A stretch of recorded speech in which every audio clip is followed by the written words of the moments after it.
In today's video, I'm going to teach you how to find search terms in Google Ads. To get started, open your web browser and go to the Google Ads website.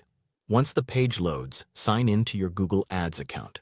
If you manage more than one account, make sure you select the correct one before moving forward. This is important because search term data can vary from one account or campaign to another, and you want to be sure you're reviewing the right information from the start. After that, give the Google Ads dashboard a moment to fully load. Depending on your connection and the size of the account, this can take a few seconds. It's worth waiting until everything appears properly so the navigation and reporting tools are available. When you're on the main dashboard, look to the left-hand navigation menu and click Campaigns. This will take you to the area where you can view and manage the campaigns in your account. From there, select the campaign you want to analyze.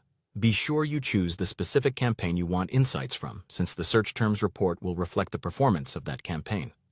Next, go back to the left side menu and click Insights and Reports. This section contains reporting tools that help you understand how your ads are performing. Once that opens, choose Search Terms from the drop-down options. This will bring up the report that shows the actual search queries people typed into Google before your ads were triggered. Now you can begin reviewing the list of search terms. This is one of the most useful reports in Google Ads because it helps you understand what users are really searching for, not just the keywords you added to your campaign. It can give you a clearer picture of search intent and help you spot patterns in performance. If needed, use the Date Range selector to adjust the reporting period. For example, you may want to look at the last 7 days, the last 30 days, or a custom range depending on how much data you want to analyze. Changing the date range can help you compare short-term and longer-term trends. You can also filter or sort the search terms to analyze performance more efficiently. This makes it easier to focus on the terms that matter most, especially if you're working with a large amount of data.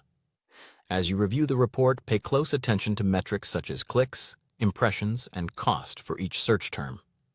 These metrics can help you identify which queries are driving engagement and where your budget is being spent. Thanks for watching.